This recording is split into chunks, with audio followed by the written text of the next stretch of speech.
ఏ రిలేషన్షిప్కైనా కూడా బ్రేకప్ అవ్వడానికి ఓ చిన్న అబద్ధం కారణం అవుతుందండి. చిన్న అబద్ధానికే రిలేషన్షిప్స్ పోతాయా అనుకుంటున్నారేమో. డెఫినెట్గా అండి. ఎందుకంటే ఏ బంధానికైనా కూడా పునాది ఇద్దరి మధ్య ఉండే నమ్మకం. ఎప్పుడైతే మనం మన కష్టాన్ని కానివ్వండి, మనకున్న బాధను కానివ్వండి, ఇది చెప్తే మనకు వాళ్ళ దగ్గర విలువ పోతుందేమో అనుకొని ఒక తీయటి అబద్ధాన్ని చెప్పి దాన్ని కవర్ చేస్తామో, అసలు కష్టాన్ని ఫేస్ చేసి దాన్ని పడే శ్రమ కంటే కూడా ఈ అబద్ధాన్ని కప్పిపుచ్చడానికి పార్ట్నర్ దగ్గర మనం పడే కష్టం పెద్దదండి.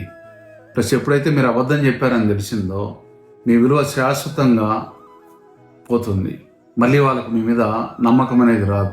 మీరు ఏది చెప్పినా కూడా ఇతను అబద్ధం చెప్తాడు, లేకపోతే ఈమె అబద్ధం చెప్తుంది అనుకుంటే ఇంకా ఆ బంధంలో అర్థమే ఉండదు. ఆ రిలేషన్ నిలబడడం కూడా చాలా కష్టం. ఎందుకంటే చాలా కేసులు చూస్తుంటాం మేము. అదే ఒక చేదు నిజాన్ని చెప్పండి. నేను ఇట్లా అనుకున్నాను, లేదా నీకు ఇట్లా అబద్ధం చెప్పాను, కానీ నాకు ఇంత అప్పు ఉంది, లేకపోతే ఈ పరిస్థితిలో నేను ఉన్నాను అని ఆ పరిస్థితిని వాళ్ళకి వివరించగలిగితే మీ మీద నమ్మకం పెరుగుతుంది, విలువ కూడా పెరుగుతుంది మీది. కష్టంలో ఉన్నప్పుడు మనిషి విలువ తగ్గదండి, అబద్ధం చెప్తేనే తగ్గుతుంది. కాబట్టి నిజాయితీగా ఉండండి, రిలేషన్షిప్లో బంధాలని గట్టిగా ఉంచుకోండి. Thank you. జై హింద్.